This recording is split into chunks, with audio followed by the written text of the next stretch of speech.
Hola, ¿qué tal? ¿Cómo están, amigos invisibles?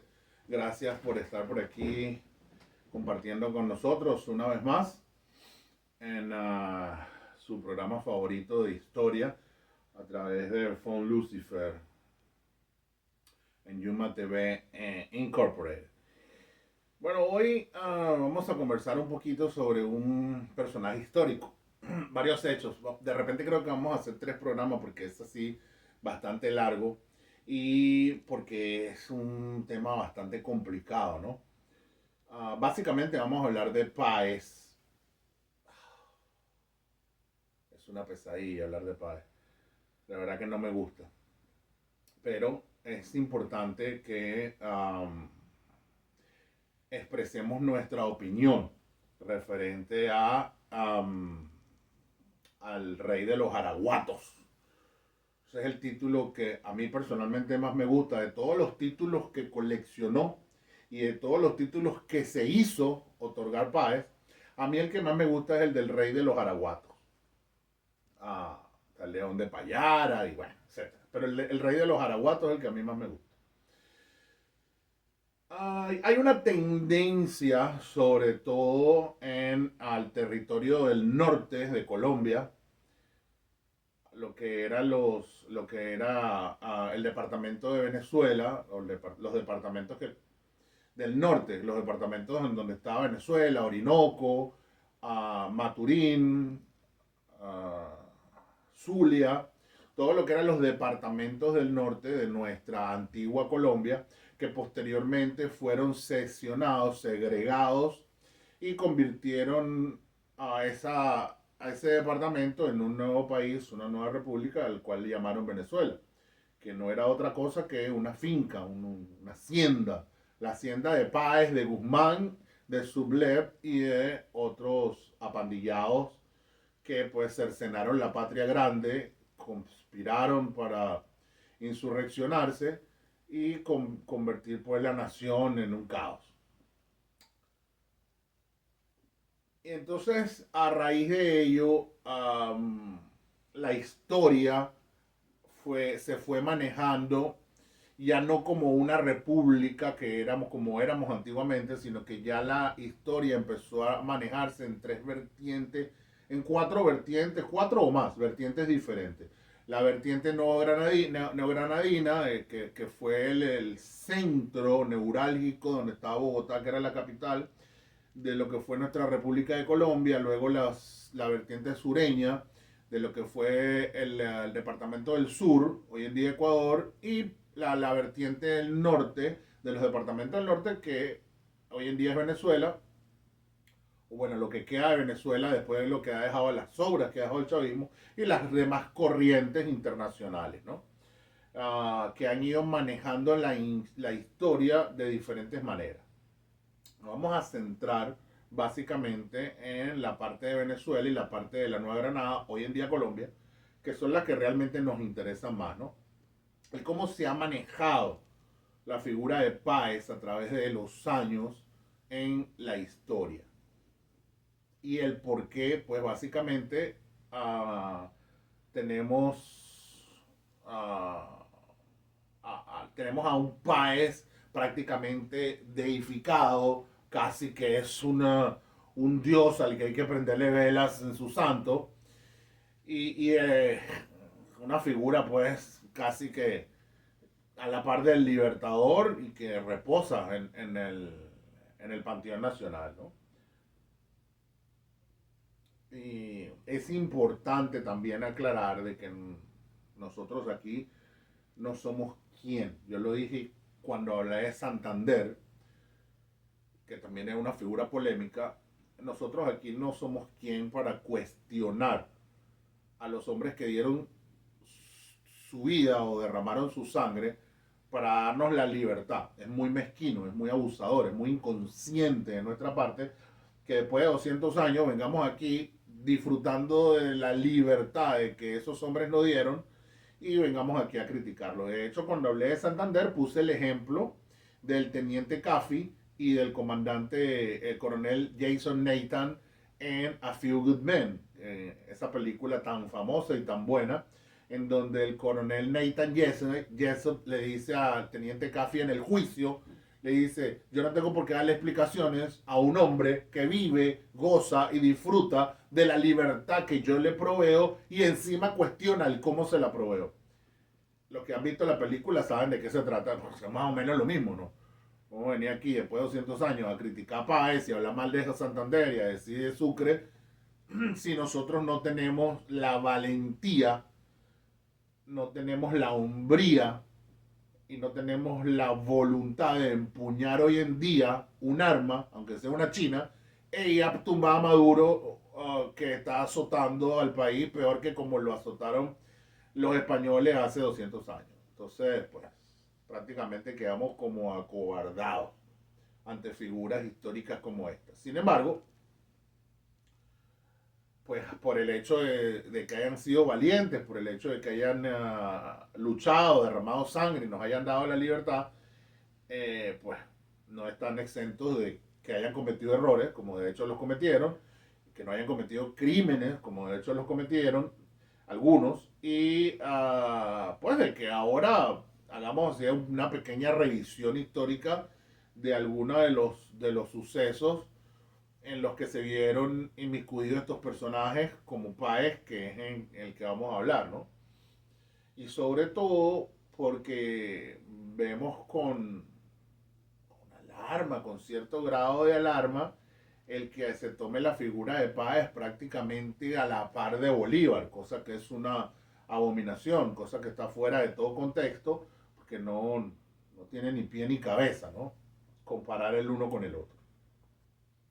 Y pues han hecho de Páez, yo he visto, he leído libros, he visto ahora que tenemos esta facilidad en las redes sociales, esta tecnología a la mano, como el YouTube, tú te paseas por YouTube y buscas así algunos videos de Páez y tú pues escuchas así algunos historiadores, unos historiadores fantasmas que uno no conoce y algunos historiadores que sí, efectivamente uno ha escuchado por ahí, que son historiadores académicos, de renombre, y pues básicamente, pues después de que tú escuchas lo que ellos dicen y todos estos programas y te quedas así lelo y no entiendes dónde sacaron esta información, pues bueno, pues son unos historiadores de otoño, ¿no? Porque básicamente tú no te puedes parar aquí frente a una cámara a hablar de un personaje histórico si tú realmente no has investigado, si tú no has estudiado y si tú no tienes más o menos un criterio elaborado, algo preparado en tu mente o escrito, el que le gusta leer, eh, para defender tu tesis y argumentar con veracidad lo que tú estás diciendo. Porque si no, entonces caemos en la bufonada, caemos así en la especulación y en la malversación histórica, que en mi opinión personal es lo que yo veo en las redes sociales referente a la historia y referente a muchos otros temas, ¿no? La historia la han golpeado, sobre todo en Venezuela y en Colombia, la han golpeado de tal manera que hoy en día uno no sabe qué creer, ni uno no sabe cuando tú pones un historiador, la academia, los historiadores de la Academia de Historia de Venezuela, la Sociedad Bolivariana de Colombia, y tú lo escuchas y tú dices, bueno, si estos son los académicos, si estos son los eruditos, ¿qué quedará para los demás? Tampoco es que uno se la sabe toda más uno, pero hay cosas que son evidentes, que caen por su propio peso, que tú no puedes decirlas así a la ligera, porque cualquiera que tenga 3 4 dedos de frente, busca así en una biblioteca, investiga realmente lo que tú estás diciendo y tiene armas de cómo desbaratar pues todo lo que tú estás diciendo y darse cuenta de que te están engañando, ¿no? Sobre todo, insisto nuevamente en el tema que vamos a tratar, que es el tema de Páez. O sea, estos historiadores, estos académicos, me parece que es muy triste y es alarmante, como dije al principio, porque esto es lo que se le está enseñando en los colegios a los muchachos, de que pues hagan ver una figura y enseñen a los niños sobre una figura como un héroe, como un dios, como un hombre puro, como un hombre probo, como un hombre culto, como un hombre con todas las bondades de la naturaleza humana y del carácter noble de un patricio, de un mantuano casi, de un guerrero celta, de un guerrero germánico, cuando realmente este tipo era un sinvergüenza. ¿Ves? Otra vez, con el debido respeto al peso histórico del personaje en cuestión, pues es un sinvergüenza, ¿no? Las investigaciones, los libros, los periódicos, las cartas, ahí está toda la evidencia, no es que lo estemos inventando, ¿no? Entonces cuando tú escuchas a un historiador que ha escrito libros, que cuando tú estudiaste lo veías como una figura, como eh, el tipo que sabía y dice, algún día yo quiero ser como él, y ahora hoy en día tú lo escuchas diciendo así, que Páez era uno de los hombres más cultos, que Páez era uno de los hombres, fue el presidente más honesto, que un hombre que no tenía ningún tipo de vicios, que Páez, yo escuché en estos días un programa donde el hombre decía, Páez no tenía ninguna ambición por el poder. Páez era un hombre desprendido de cualquier ambición y desprendido de cualquier interés. Su única meta en la vida era hacer respetar las leyes de Venezuela y contribuir al engrandecimiento de su patria. Se me acabó el café. Decía, pero y esto lo estaba diciendo un historiador de peso, no voy a decir el nombre, pero búsquelo en YouTube está. Vale, voy a dejar el link por aquí en el video, el link de ese programa para que lo vean y ya se darán de cuenta de qué historiador era. Y entonces, bueno, pero ¿de dónde sacó este tipo eso? O sea, este tipo no investigó, no leyó, está senil, los años le pegaron. ¿De dónde saca todo eso? Porque si había características en la personalidad de Páez, eso era la ambición, la avaricia, la maldad, la codicia, la deslealtad, todas esas eran características innatas del rey de los araguatos. Páez, podemos compararlo, salvando su desenvolvimiento en la guerra, que sí efectivamente lo tuvo. Páez fue un general en jefe. Ese es un grado que no se lograba en aquella época si no las tenías bien puestas.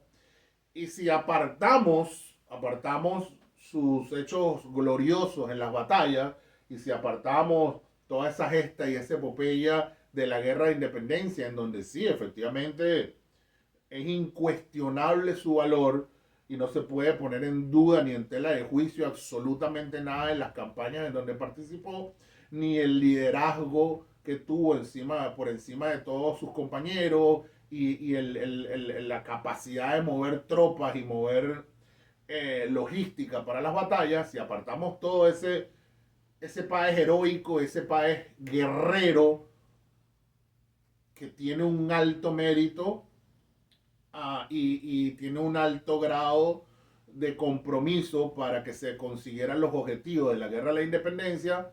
Luego entramos en el otro país, en el país ya pasada la guerra, en el país presidente, en el país conspirador, en el país ciudadano, y ahí entonces nos vamos a dar cuenta de que estamos hablando de un Chávez.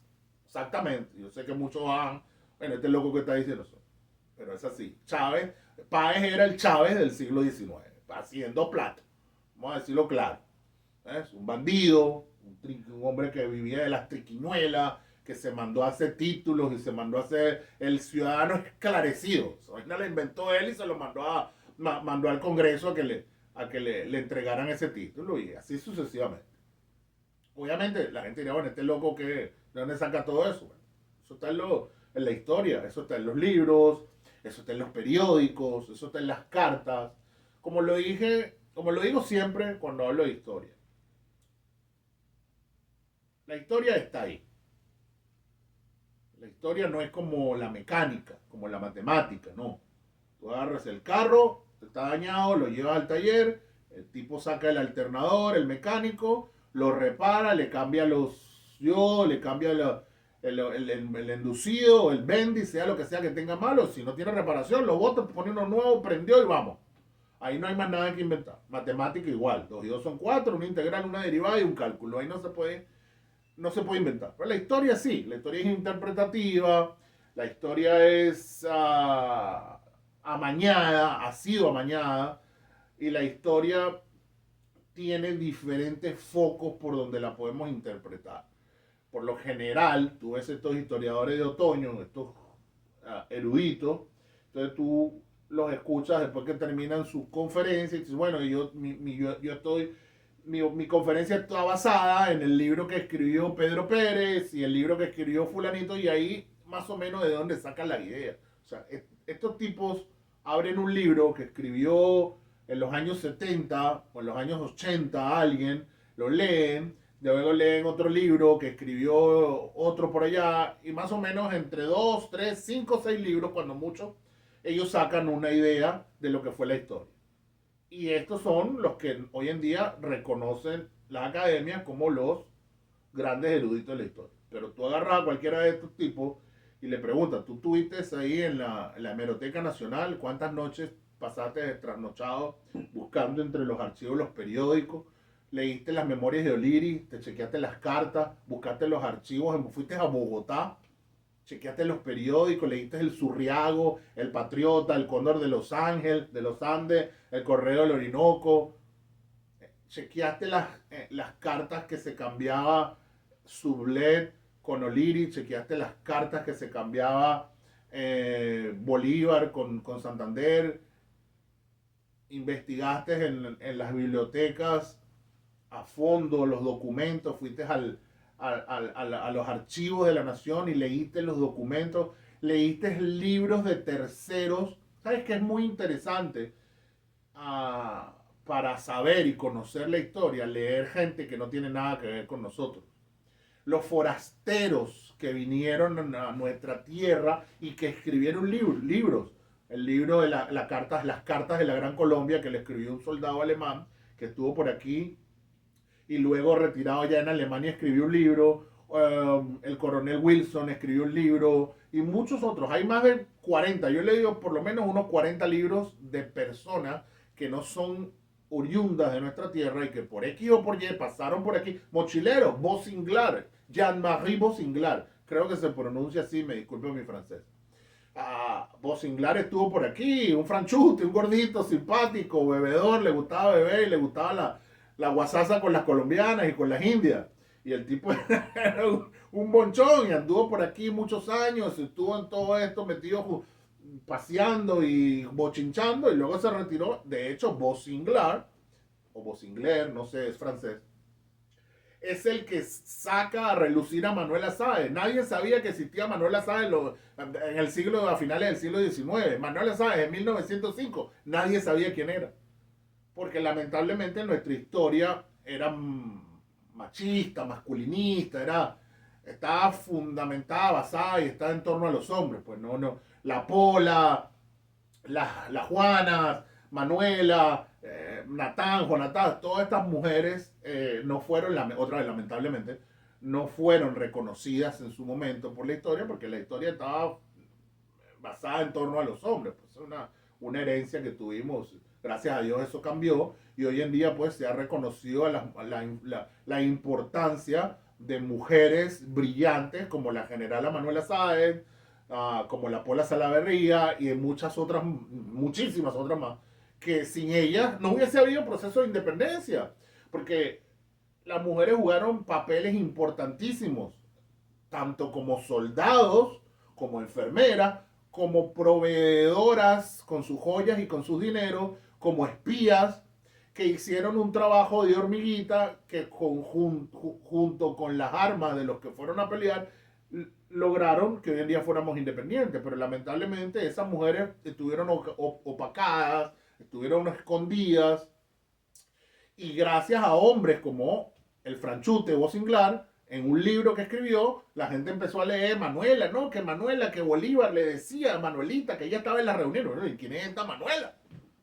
¿De dónde salió esta Manuela? Y la gente empezó a investigar y se empezaron a descubrir las cosas, las cartas de O'Leary, que el libro salió después del de Bossinglar, y entonces ahí sale a relucir Manuela como muchas otras.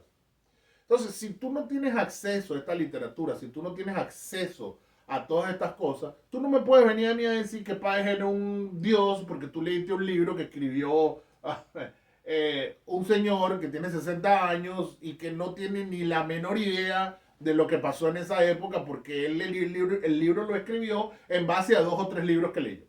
Entonces eso no es historia, eso es payasada. Entonces, lamentablemente, eso es lo que nos ha ocurrido. La historia que manejamos en Colombia, en Venezuela, en Ecuador, es una historia prácticamente amañada.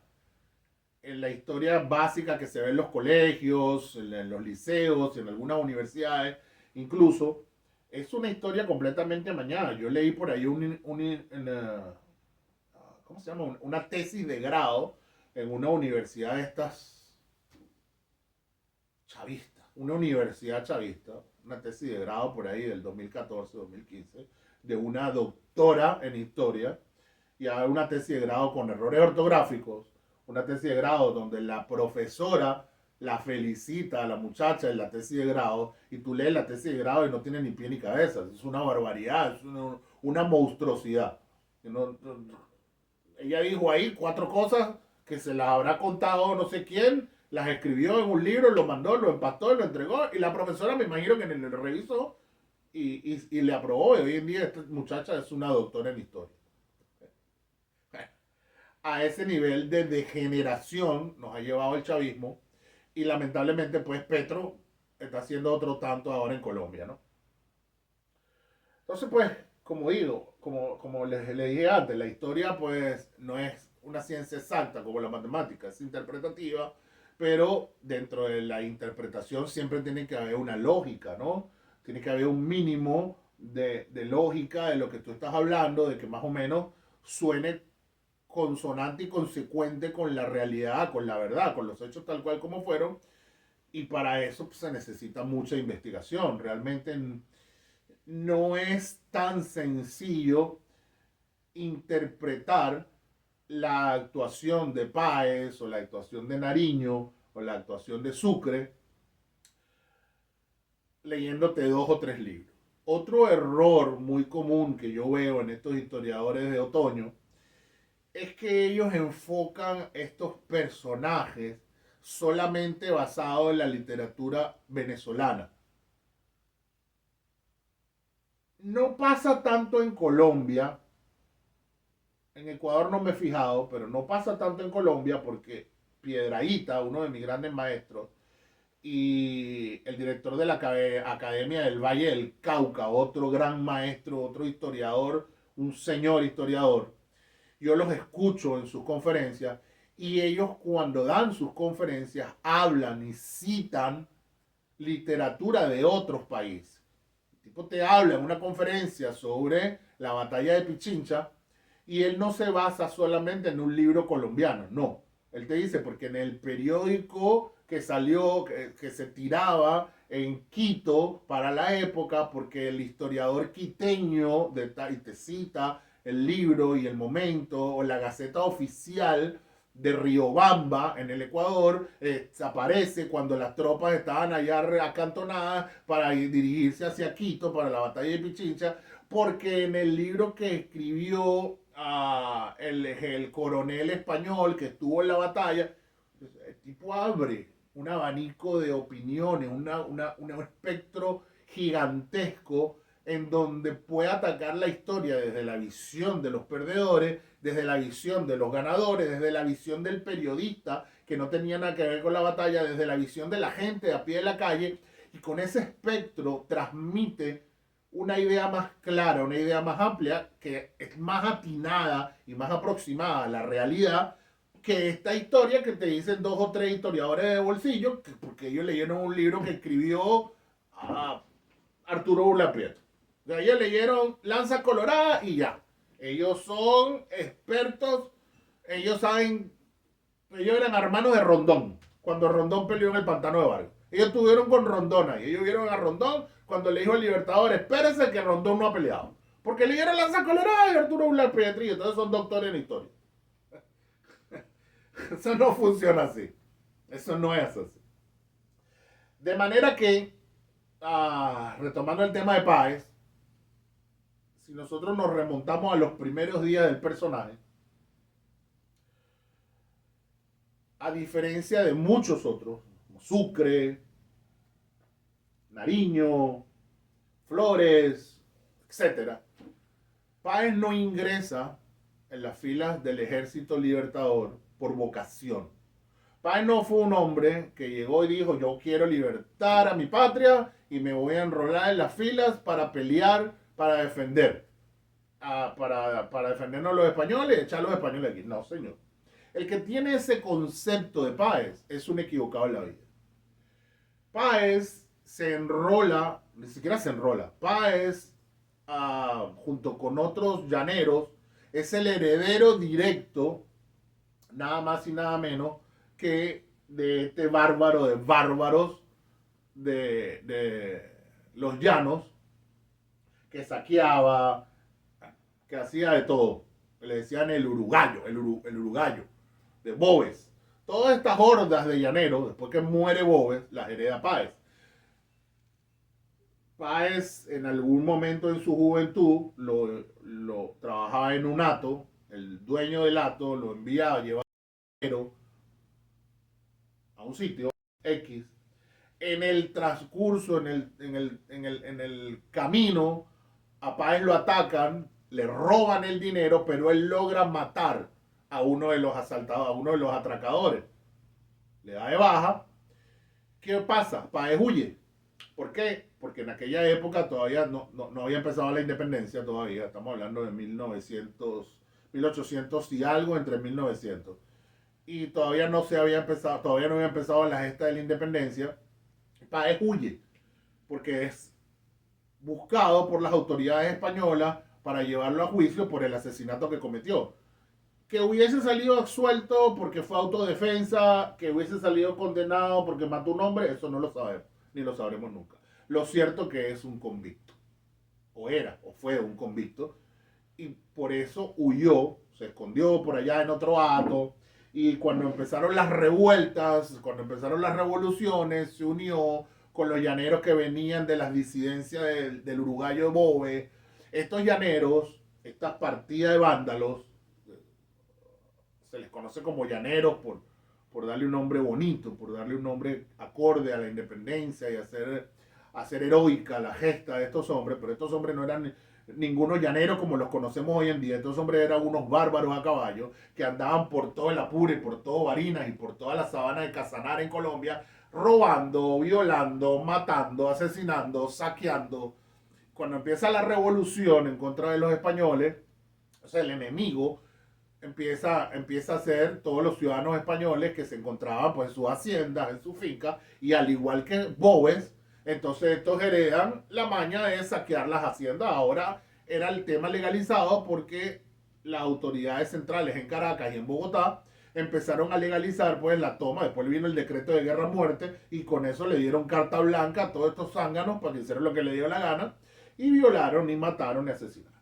Y se quedaron y agarraron la finca, llegaban a una finca, usted es español, lo pasaban a cuchillo por las armas, le decomisaban la finca, Páez se le regalaba al compadre, después iban por allá a otra finca, le regalaba, él se quedaba con la mejor, y así se hizo de un hombre, así se hizo de un ejército. No es que Páez fue un héroe, que él es noble, él tenía un sentimiento por Venezuela, como lo dicen, yo lo leo y lo escucho, y yo, para empezar, en aquella época no existía Venezuela. No existía el concepto, la filosofía, el amor a la patria, porque no había patria. En todos los territorios de la América, nosotros éramos súbditos del rey de España. El libertador, Simón Bolívar, en la Carta de Jamaica, lo primero que escribe, yo, caraqueño, súbdito, el libertador no dice yo era venezolano. Luego, incluso cuando muere el libertador, él no dice venezolanos. No, dice colombianos. Porque ya había más o menos un concepto de república que era Colombia. Bolívar no dice venezolanos si mi muerte contribuye. No, dice colombianos porque colombianos éramos todos.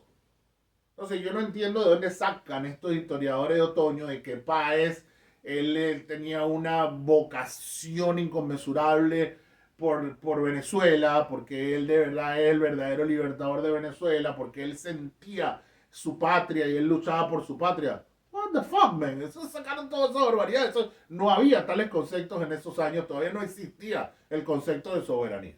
Páez luchó. Páez se metió en todas estas batallas y se metió en todo esto por intereses personales, porque huía de los españoles que lo estaban buscando para procesarlo por el asesinato del tipo que mató, y porque descubrió que tenía un don de mando, que tenía, cuando tú como hombre descubres que tienes un don que controla a otro hombre, lo explota.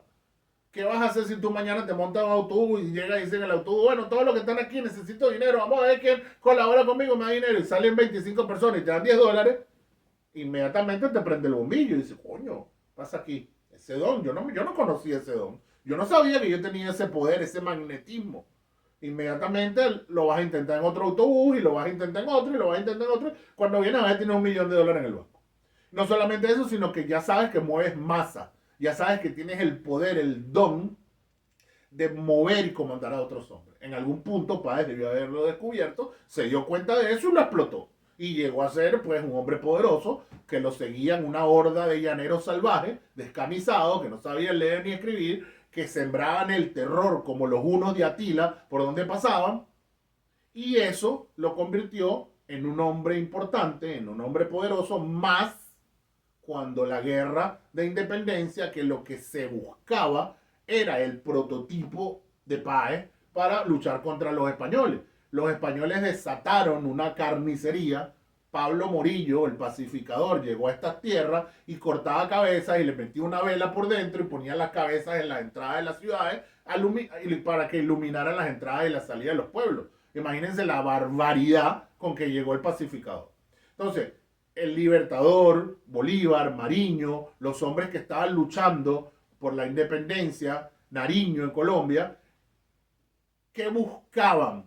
¿Cuáles eran los elementos que buscaban para meterlos en el ejército? ¿Madrecitas de la caridad o hombres como Páez, salvajes, fuertes, con tropas ya listas, con sus pandillas listas, que se uniesen al ejército para combatir a los españoles? Evidentemente que eso no es lo que buscaban. Por eso, cuando se encuentra con Bolívar en el llano, se hacen amigos, Bolívar queda impresionado cuando el tipo se lanza en el río con unos caballos y le agarra un poco de la chaplupa de los españoles.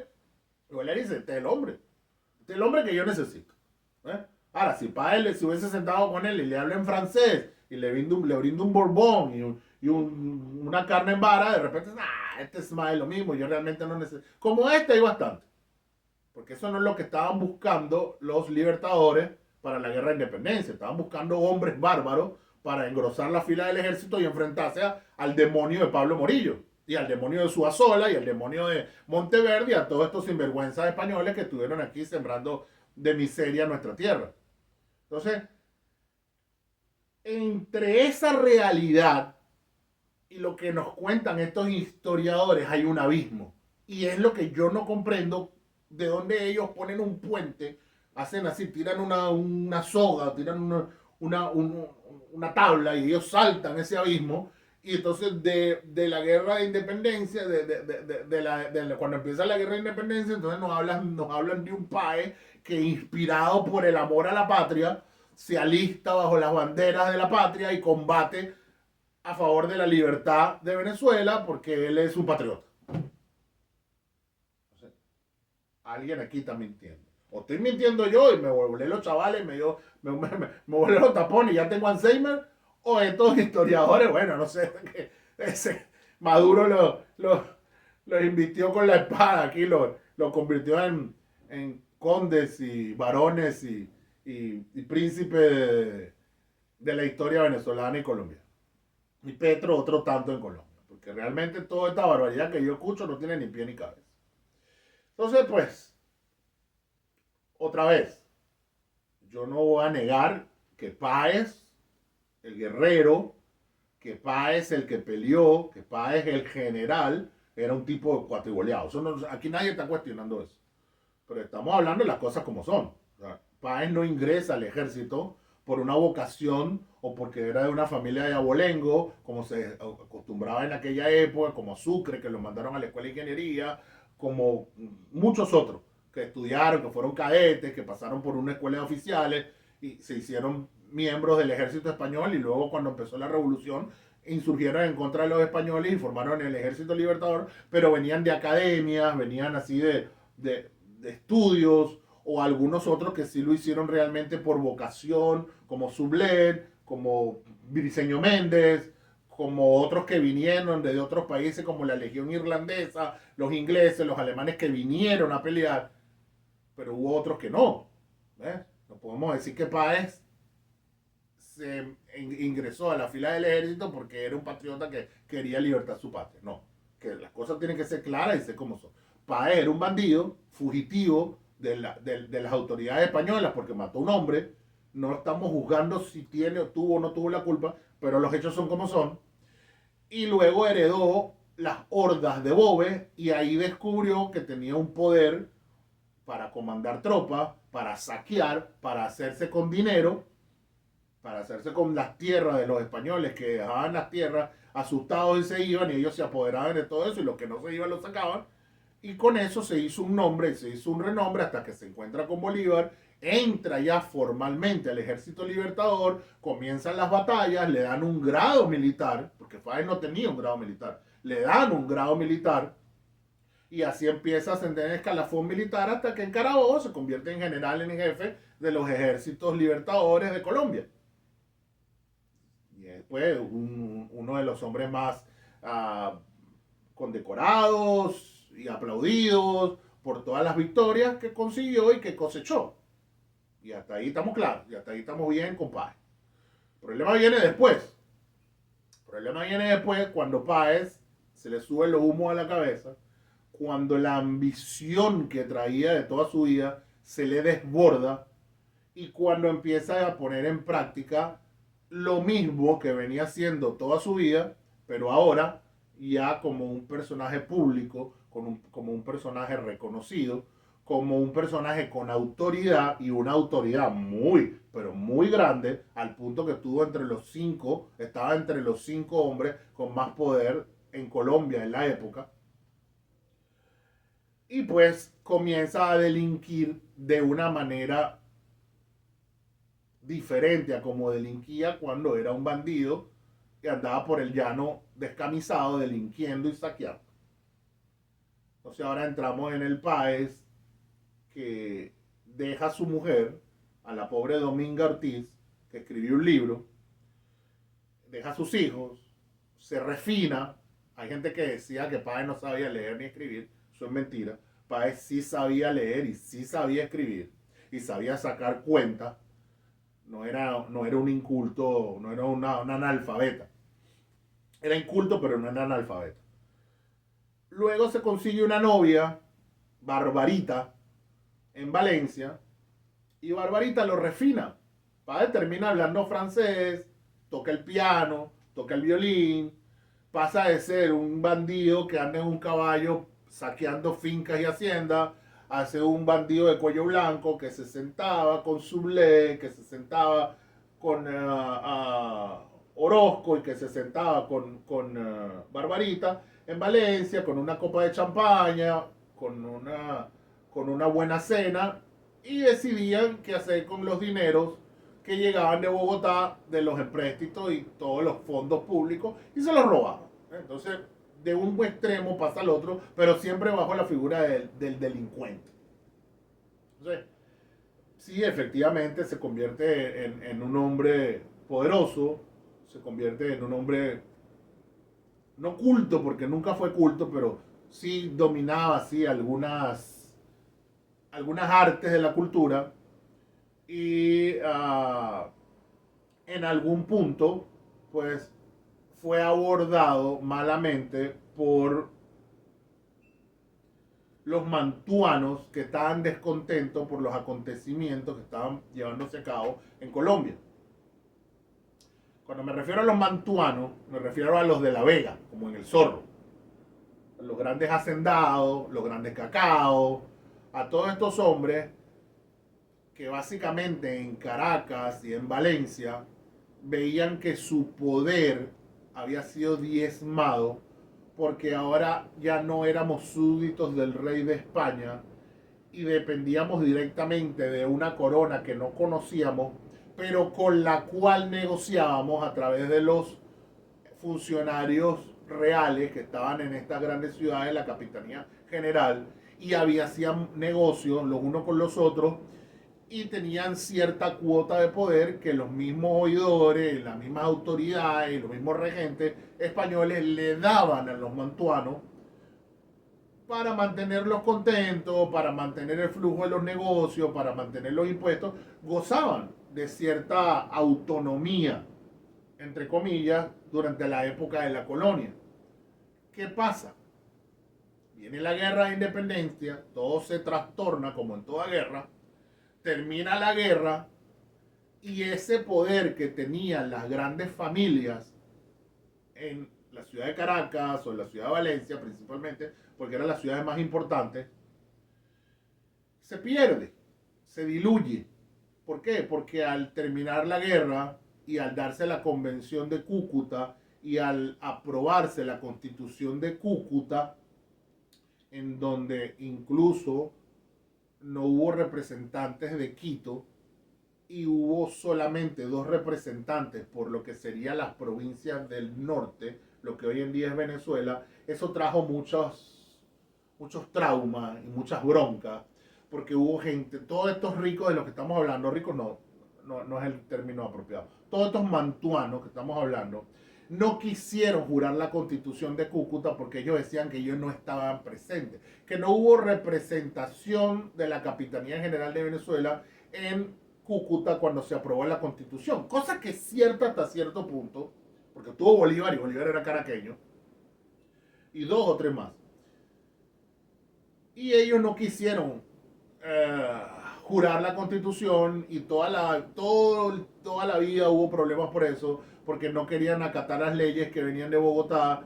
También la capital, la capital de la Capitanía General de Venezuela, prácticamente Caracas y Valencia y Maracaibo eran los epicentros, más Caracas y Valencia, y estos 2 epicentros prácticamente quedaron diluidos y bajaron de estatus a categorías de provincia, de pueblo, porque en Angostura, y luego se ratificó en Cúcuta del año 19 en Angostura, y se ratifica en Cúcuta en el 21 con la Constitución, de que la capital de Colombia, de ese nuevo ente que se creó, iba a estar temporalmente en Bogotá. Ya en Angostura se había decidido que se iba a crear una ciudad nueva que iba a estar equidistante, posiblemente en La Guajira, entre Maracaibo, entre Barranquilla, por ahí, por esos lados, se iba a crear una ciudad, incluso se habló de Panamá, que iba a fungir como la capital de la República y se iba a llamar la ciudad Bolívar. Obviamente, mientras tanto, se necesitaba una capital. Ahora, esta es otra cosa que yo realmente no he logrado comprender. Cómo los historiadores estos de otoño no lo saben. Y si lo saben, se hacen los locos. Porque es que Bolívar puso la capital en Bogotá. Porque la capital estaba en Bogotá y todo era Bogotá y nosotros pasamos. ¿Por qué no escogieron Caracas? ¿Por qué Bogotá? ¿Por qué no Caracas? Y hay una culebra y hay un trauma psicológico hasta hoy, en nuestros días, de muchos caraqueños recalcitrantes que tienen un trauma psicológico por el hecho de que la capital de Colombia, la grande, no fue Caracas sino Bogotá. Pero eso tiene una explicación. Eso no es así que Tim Marín de Opinigüe, allá en Angostura, Francisco Antonio Sea y Mariño y Arismendi y Bolívar dijeron, no, Bogotá, porque nosotros estamos locos y queremos que sea Bogotá. Y no vamos a pasar a Caracas porque eso no funcionó así, señores historiadores de otoño. Eso no fue así. Otra vez, en Angostura se decidió que para que no pasasen estas riñas y estas pugnas entre las 2 ciudades más importantes, o las 3, porque también está el reino de Quito, estaba Quito, pero en Angostura todavía no estaba contemplada, pero sí en Cúcuta, para que no hubiesen esas pugnas entre Quito, Bogotá y Caracas, se iba a crear una ciudad nueva para ponerla de capital. Pero mientras tanto, se iba a nombrar Bogotá como ciudad capital. ¿Por qué? Por una razón muy sencilla, elemental, básica y que cualquier persona con tres dedos de frente la va a entender. No se nombra Quito porque está muy lejos de los epicentros del Caribe por donde iban a venir los plenipotenciarios y los negocios en donde empezaba una nación nueva a figurar. Quito queda descartada. No se escogió Caracas, que era la más apropiada, porque Caracas estaba devastada por el terremoto de 1812. En Caracas no había un solo edificio en pie. En Caracas no había un edificio de mármol, no había un edificio hecho con piedra noble. En Caracas, recuérdense que nosotros venimos de ser una capitanía, tal vez la ciudad más atrasada, incluso antes del terremoto de 1812, de todas las de Sudamérica, era Caracas. Caracas era un cuartel. Tenía la catedral, tenía la Plaza Mayor, que era un mercado hediondo lleno de buhoneros. Tenía el cuartel, tenía así dos o tres, la aduana, dos o tres cosas más. Pero eran edificios secundarios. No habían carruajes, no habían calles empedradas, salvo dos o tres y el camino de los españoles. Y ya, era una ciudad insalubre. Luego, encima de eso, viene el terremoto de 1812, desbarata la ciudad en plena guerra. Viene la guerra, no, imagínense, imagínense antes del terremoto, la ciudad era un pueblo. Un pueblo olvidado de la mano de Dios. Luego viene el terremoto y desbarata lo poco que hay.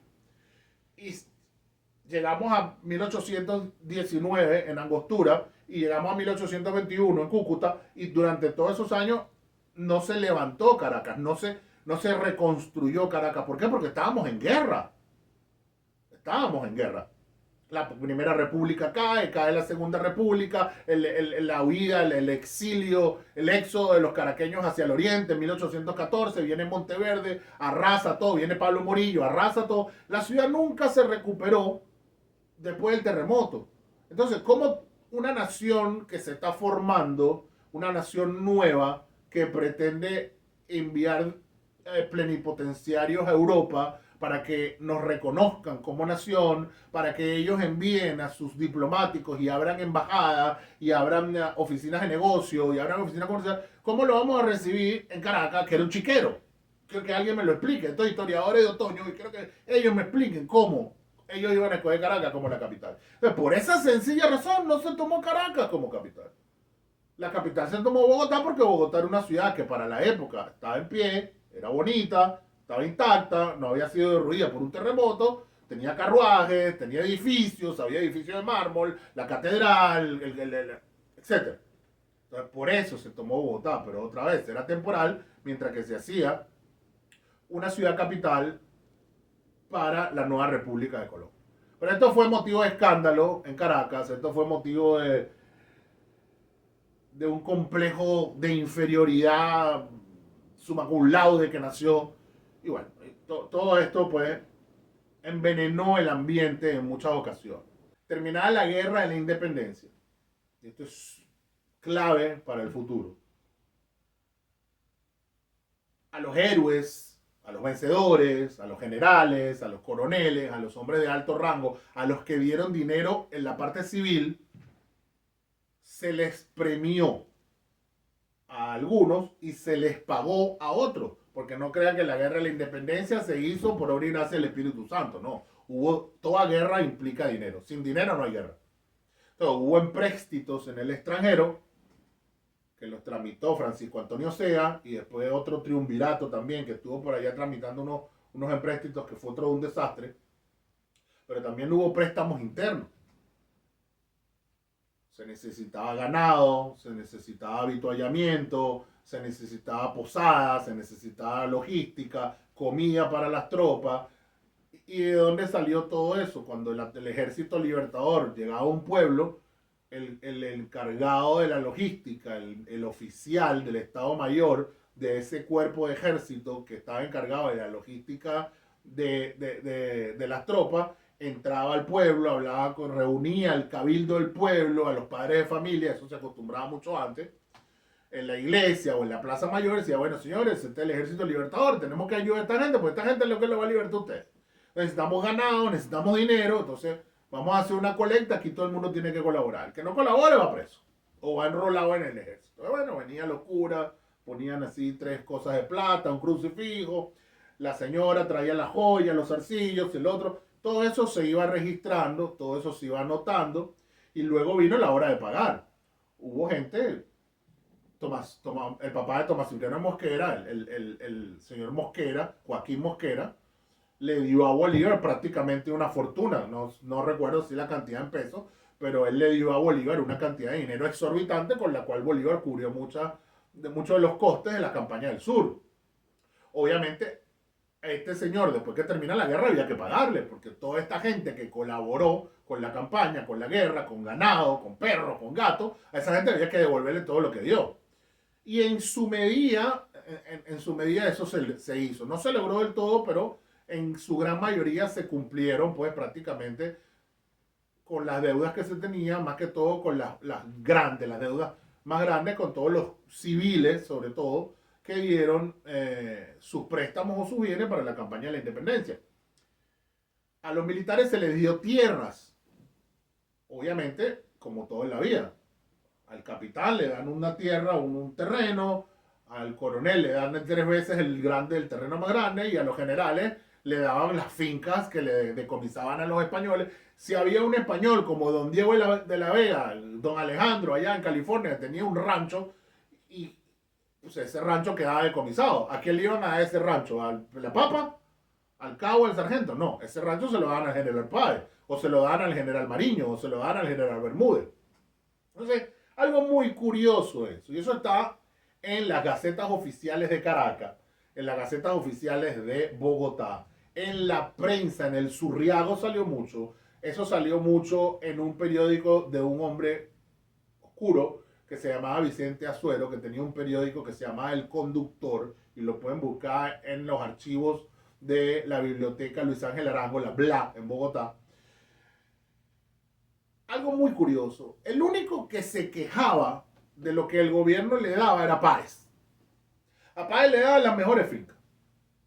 Entonces, general, después de la batalla de la Quesera del Medio, le dieron un rolo de finca por allá por el Guárico. El hombre le escribió a Santander que cómo le iban a eso, que eso era muy poquito, que no sé cuándo, que no sé dónde.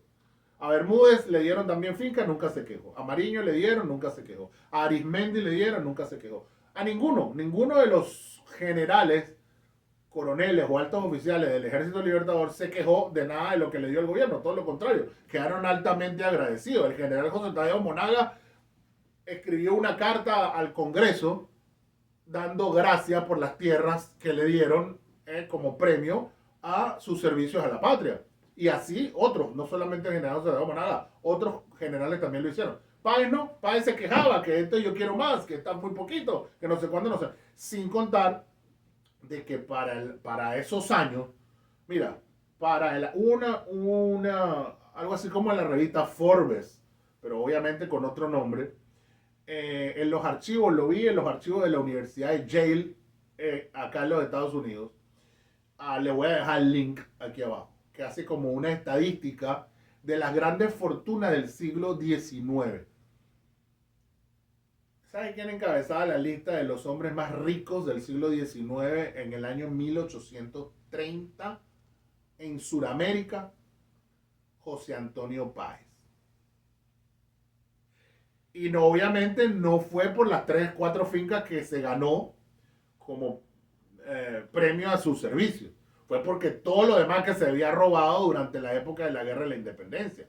Las cabezas de ganado, las fincas que tenía, los sembradíos, los esclavos, todo eso pasó a manos de Páez. Entonces Páez era un hombre poderoso, con una fortuna inconmensurable, que encima de eso, que ya tenía una fortuna y era poderoso, el Estado le regala los bienes como para resarcir los pagos que le debían durante la guerra de la independencia. Con todo eso se quedaba, porque el nivel de ambición del hombre era inconmensurable. Este hombre era pues prácticamente el más poderoso después de Bolívar. Como dije antes, Bolívar se va al sur, quedan en Venezuela cuatro generales en jefe. Mariño, Arismendi, Bermúdez y Páez. Cuatro generales en jefe. Habían otros generales de división, otros oficiales, otros altos oficiales, general Escalona, que era el intendente del departamento de Venezuela, y dos o tres más. Pero estaba el general José Tadeo Monagas, que no era general en jefe, pero también era general. Pero ¿qué ocurre con todos estos generales? Estos hombres, cada uno se dedica a lo suyo.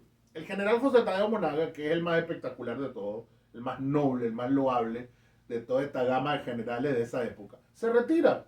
Después de la batalla de Carabobo, el hombre cuelga la espada, cuelga el sable y se va a su tierra, allá en Aragua, Barcelona. Se dedica a su familia, se dedica a su finca. Bolívar le otorga el grado, le van a dar un grado de gobernador. Dice que no, que ya él peleó, que ya él no necesita nada, ya tiene todo lo que quería y da gracias por las tierras que le regalaron o que le pagaron por su servicio y se dedica a la agricultura. El hombre hizo fortuna, el hombre fue próspero, el hombre creó una gran familia. Lo mismo con Bermúdez. Bermúdez se retira, Arismendi también se retira, se dedican a la tierra. Bermúdez fue un poquito más complicado. A Bermúdez nombró a toda la familia, desde el abuelo hasta el último nieto, los metió en el gobierno. Bermúdez, todo lo que era el oriente, Barcelona, por allá, todo eso eran Bermúdez. Todo el gobernador, el alcalde, el cura, la enfermera, la meretriz, todo eran Bermúdez. Era un nepotismo total en el oriente. Bueno, pero el único que queda en la política es Páez. Obviamente, pues Páez se encuentra en Venezuela con dos o tres civiles de intendentes, pero el que realmente poseía el poder militar era él. Y como siempre termina todo, el que tiene el poder de facto es el que tiene el poder militar, el poder de las armas, no el poder civil. El que realmente mandaba era Páez. Mientras que pasan los años y Bolívar está por el sur, Páez crea en Venezuela prácticamente un feudo, era como el señor feudal, una cosa así. No se movía, ojo, cuando hablo de Venezuela, nuevamente me refiero a Caracas, a Valencia, Cogés, todo lo que era el departamento. No estoy hablando de Maturín, no estoy hablando de Ciudad Bolívar, ni de Mérida, ni de Zulia. La porción del departamento de Venezuela y en la porción del departamento de Apure, que se extendía hasta el Casanare, Páez tenía influencia en todo eso porque él era de Barinas y tenía sus tierras, Cañafístola estaba por allá. Bueno, prácticamente se convierte en el señor feudal, con una fortuna increíble, con tierras y de paso con poder político. Yo les recomiendo que pueda, el que tenga acceso. Yo no sé si eso todavía existe, porque como el narcochavismo acabó con todo, me imagino que Chávez se debió haber robado esas cartas y hizo brujería o Maduro, quién sabe. Pero existían en los archivos de la Nación, y creo que esta Fundación Polar, creo que también tenía o copias o parte de esos archivos que Mendoza pagó mucho dinero y los compró, ¿no? Las cartas que se cambiaban Bolívar con su hermana. Es interesantísimo esa correspondencia. Hay más de 150 cartas entre María Luisa y Bolívar. Y ella le decía en esas cartas cosas como, por ejemplo, si vienes a Caracas, estamos hablando de cartas más o menos de 1825, 1824, cuando estaba Bolívar en Lima, ya tenía muchos años que se había ido, y Páez era el amo y señor de estas tierras, de aquellas tierras. Y la hermana le decía en las cartas, si tú vienes por aquí no vas a reconocer esto. Estas tierras son tierras de bandidos. Páez mueve un dedo y todo el mundo hace lo que quiere. Aquí manda Páez. Muchas veces lo invitaba a que regresara. Tienes que regresar, tienes que venir, Bolívar, porque Páez aquí hace lo que le da la gana, la gente se olvidó de ti, ya nadie te reconoce, ya nadie te recuerda porque todo el mundo está pegado a Páez y Páez tiene aquí comprado a todo el mundo. Aquí no se mueve un dedo sin que Páez lo decida. Todas las decisiones pasan por Páez. Páez se ha dedicado pues, a una vida libidinosa con su amante, con Barbarita en Valencia, no sale de Valencia, y todo es fiesta, jolgorio, pelea de gallo, corrida de caballo, y aquí no hay progreso, aquí no hay nada, aquí no hay agricultura, los dineros que llegan de Bogotá, las partidas de Bogotá se desaparecen, la gente está pasando hambre, la ciudad está derruida, todo está feo. Ah, Páez, en vez de dedicarse a gobernar, mientras que Bolívar peleaba en el sur con Sucre, se dedicó a una vida loca con Barbarita, a amasar fortuna, a hacer los placeres de la vida, a entrevistarse con algunos funcionarios extranjeros que empezaron a calentar el oído. Y ahí es donde vamos a parar el año 26. El año 26, mucha gente habla de que esto fue por culpa de una recluta, de que el gobierno de Bogotá mandó a reclutar gente y Páez excedió en la mano dura para reclutar a los muchachos. Sí, hay algo ahí, algo tiene que ver. Pero más que todo era porque había un descontento popular. Era un cúmulo de descontento que había. Ya veníamos, ya les había dicho que Caracas y Valencia venían descontentas. Una porque no era la capital, sino Bogotá, y las otras dos juntas porque no las tomaron en cuenta cuando se aprobó la constitución de Cúcuta. Entonces había descontento entre los mantuanos, la gente poderosa de la ciudad capital, de la ciudad de Caracas y la ciudad de Valencia, había descontento con las leyes. Cada vez que el gobierno emitía una ley en Bogotá, el Congreso, que de paso estaba presidido por un maracucho en esa época, por Baral, que era maracucho, cada vez que el Congreso emitía una circular, emitía un decreto, todo el país acataba la cosa menos Caracas y Valencia. Hacían Operación Morrocoy, hacían los oídos sordos, se quejaban de todo, acusaban a Santander de corrupto, la agarraron con el pobre Santander, la prensa hacía comidilla, todo era una burla.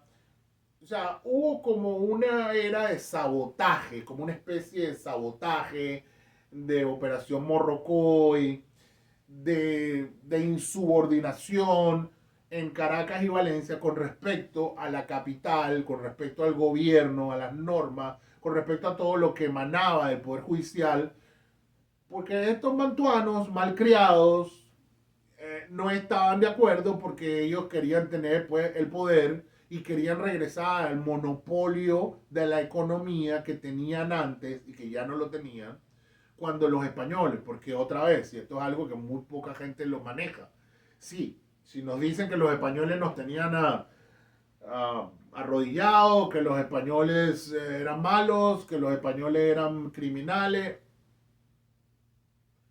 eso no fue así, eso no fue tan así tampoco, ¿no?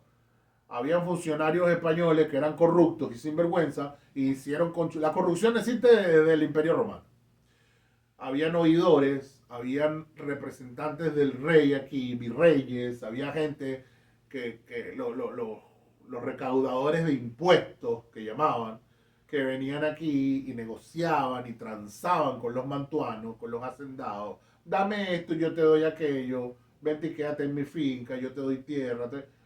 Los mantuanos mantenían una hegemonía, cierta independencia.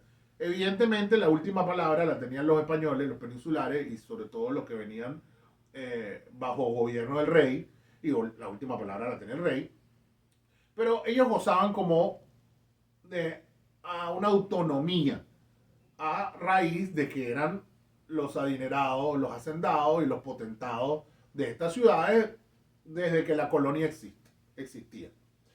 Entonces, pues, al perder todos estos privilegios, al pasar el gobierno a manos de eh, los, los criollos que ahora estaban en Bogotá, había gente que no era del agrado de esto, había gente que ellos consideraban menos, esta gente hablaba de Santander como un mendigo, le decían el pordiosero del gobierno, porque Santander era un hombre que venía de abajo, Santander era un muchacho allá del Casanare, sin fortuna, no era de abolengo, de apellido, ni nada de eso.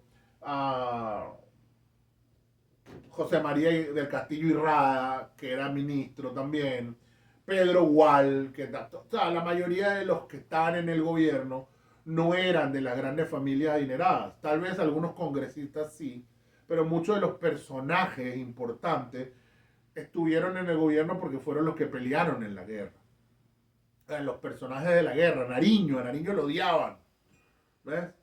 Entonces, todos estos mantuanos, todos estos hombres de poder oscuro que estaban en Caracas y Valencia, conspiraban todo el tiempo en contra del gobierno, en contra de Santander. Otra cosa que no toman en cuenta los historiadores de otoño es el regreso a Venezuela de mucha gente que se fue cuando la guerra de independencia, mucha gente que se fue cuando llegó el pacificador Pablo Morillo, gente que escapó, mantuanos que mandaron a sus hijos a estudiar a Europa, y esos hijos, una vez que termina la guerra de la independencia, regresan y son muchachos de 20, 23 años que vienen de Europa con las ideas de la revolución, con las ideas francesadas, con boquita de Harvard, y vienen con ideas nuevas y se encuentran con que tienen en el poder un llanero inculto, ignorante. Entonces, estamos hablando de hombres como, por ejemplo, Antonio Locadio Guzmán, estamos hablando de hombres como, por ejemplo, Tomás Lander,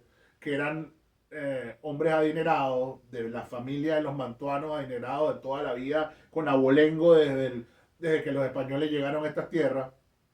Y fueron hombres, o muchachos en esa época, pero hombres al fin, que de una u otra forma trastornaron el entorno, sobre todo por la prensa. Tomás Lander era un amarillista, era un incendiario, tenía un verbo, era más peligrosa la lengua de Tomás Lander y de Antonio Locadio Guzmán Blanco, la lengua de ellos era más peligrosa que todos los cañones que había en el regimiento del fuerte ahí del castillo de los españoles.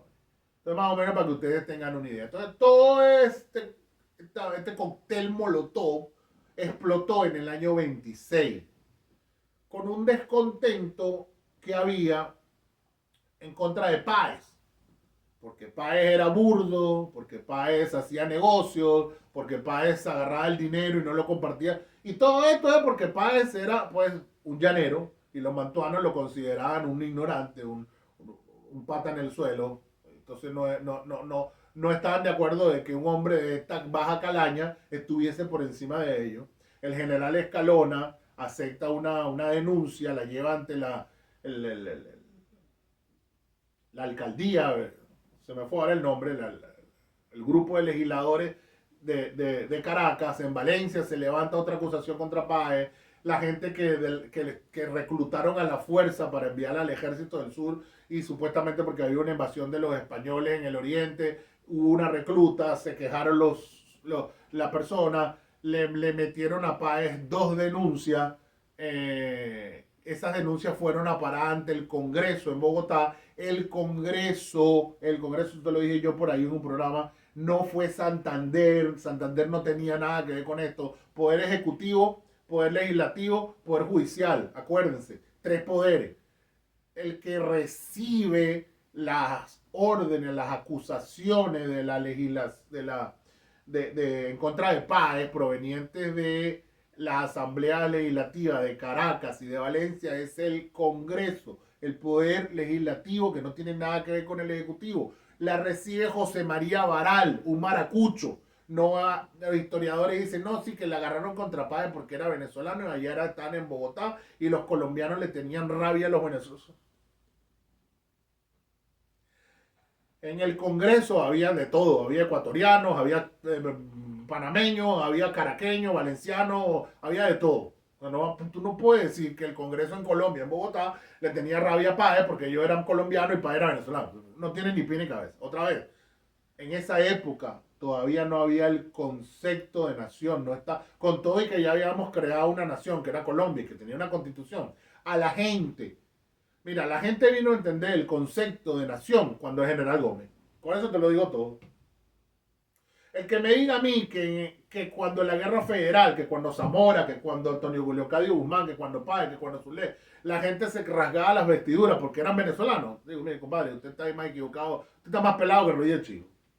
Pues no había un concepto de nación, no existía. Éramos súbditos del rey de España. Después pasamos a ser Capitanía General de Venezuela en el grito de la independencia. Después llegó la guerra, se trastornó todo. Después fuimos Colombia. Después pasamos por 100 años de guerras civiles. Hasta que llegó el general Gómez y puso fin con todo y unificó la República y creó la República de Venezuela. Y entonces, bueno, ahí empezó a haber ni siquiera Guzmán Blanco logró hacer un concepto de nación. Fue Gómez el que más o menos. Entonces después de Gómez la gente, sí, yo soy venezolano, yo sí, y la vino tinto y la vaina, yo soy venezolano. Eso empezó con Gómez. Cuando esa época la gente no tenía concepto de que sí, me voy a rasgar la vestidura porque yo soy venezolano y los colombianos. Eso es un absurdo, es un invento burdo y balurdo de los historiadores de otoño de ambos bandos por pelearse los unos con los otros, por política y por asuntos neófitos de toda esta caterva de parásitos politiqueros que hemos tenido